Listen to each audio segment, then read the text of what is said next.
Starting a new comic can be very intimidating, especially if you either never done it before or you're very rusty, like I was when I started my webcomic Recollection City. So today I wanted to encourage you with this video, so I'm going to share my kind of thought process when I was making the very first page of Recollection City. You can see that it's an absolute mess because I was experimenting a lot, and that's what we're gonna talk about today. Welcome back to Pencils and Stories. My name is Henrike and I make and teach comics. If you want to make your own comics as well, subscribe to this YouTube channel for weekly videos. So I'm gonna pull up my first page of Recollection City in Procreate, and that's where I actually recorded this video, so let's go. Right, so this is the first page of Recollection City, my webcomic. You can find it at recollectioncity.com if you want to see more. I definitely feel like I've improved. I challenged myself a lot with this page, let me tell you. It was painful, and if I want to do anything in this video is that I want you to see your struggle when you first start out as normal. A lot of people feel intimidated, and that's why they don't want to start a comic, but you have to go through the initial awkwardness of making comics, because at first it's tough. You're going to run into your own limitations. You're going to face all kinds of challenges. You need to learn how to make comics, and that all is tough. But if you keep at it 100%, everything will go more smoothly. And right now I don't even have to think about how to make a page. I just make one. That is to say, this page, I think, wow, I must have spent weeks on this one. Literally weeks.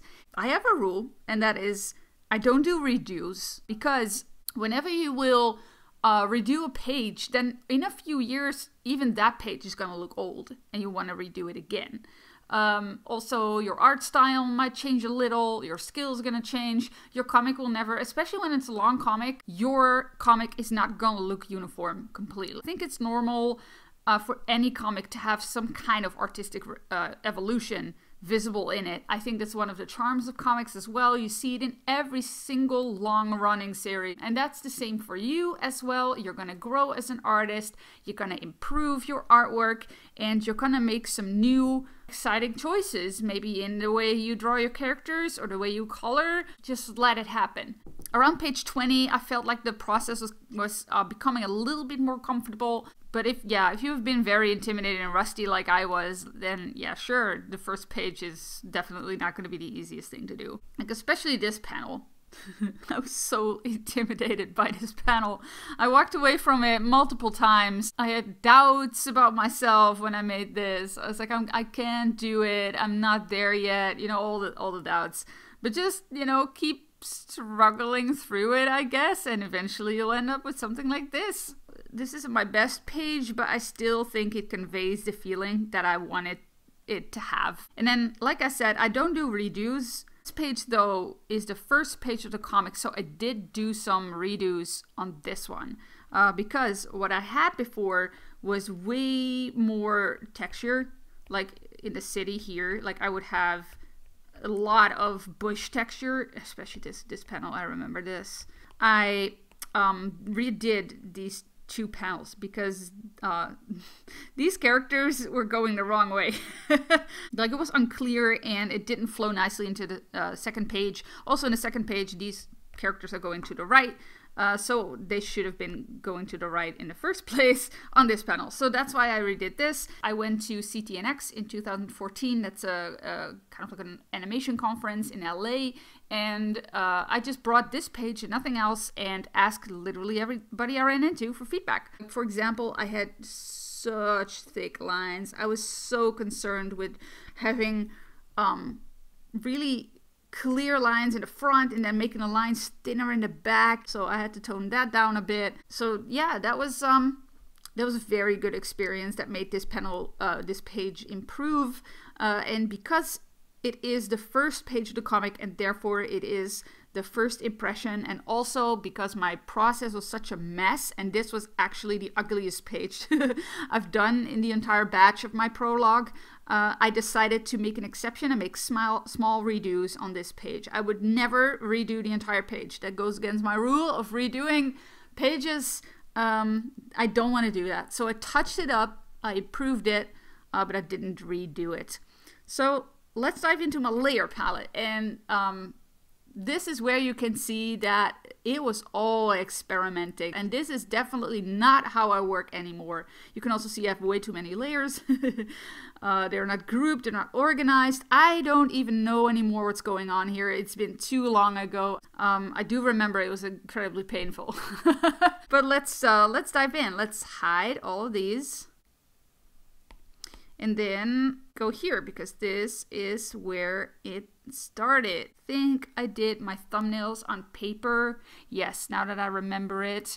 I did a pretty elaborate thumbnail in pencil, actually, and then yeah, I put it here. This is not a thumbnail. Like I put my thumbnail in here, and then I did a lot of you know, like experimental painting on it.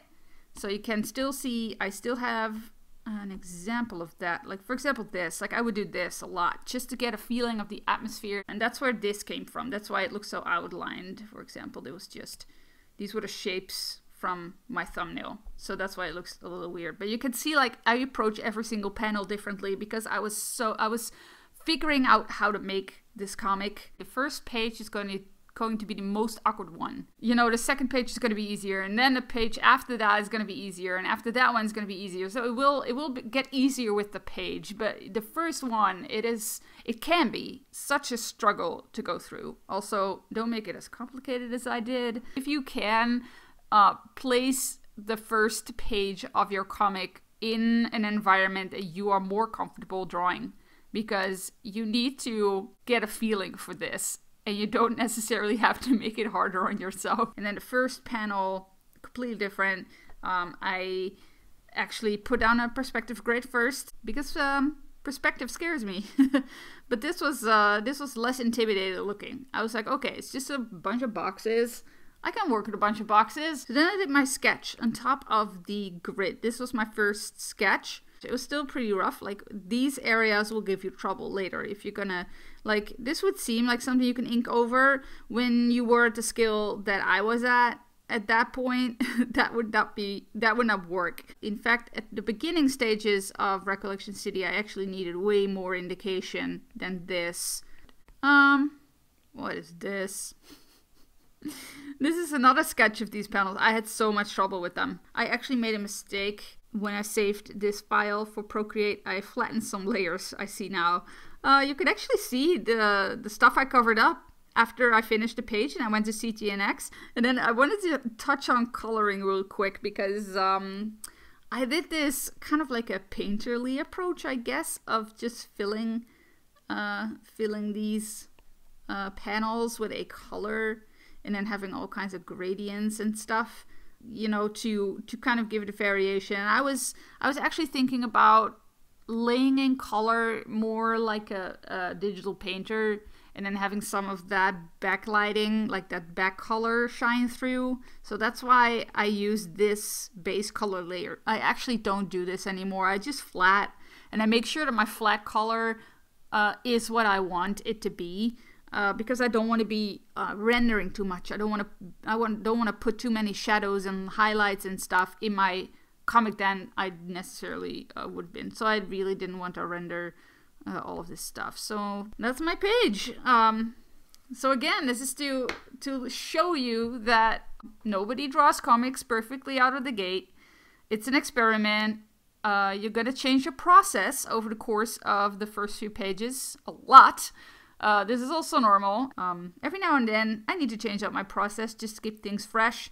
If you have a process in general that is good for you, then stick to it as much as you can. You know, cut corners wherever you can, use shortcuts. But that is something you only are going to have the brain space to focus on when you're in the process, and I only started to do it around page 30 or 40, I think. My first pages were a mess, an absolute mess, and I over-rendered everything, which made them take forever to complete. And making comics is messy, especially at first, but as my friend Laura Innes once told me, that like the awkwardness is going to go away, and she was absolutely right. Start your first page, start it. And don't be alarmed when it's messy. Don't be alarmed if it's hard. Especially don't be alarmed when it's hard. It's supposed to be. It means you're challenging yourself. There's no growth without struggle. So that was it for this video. For more comic tips, go to pencilsandstories.com. If you want my weekly bonus email, you can go to pencilsandstories.com/extra and you will receive a welcome gift. That is my comic quick tips PDF that helps you improve your comic almost instantly. I want to thank you so much for watching. Give it a like if you like this video so I know to make more videos like these for you. And for now, go out and make some comics.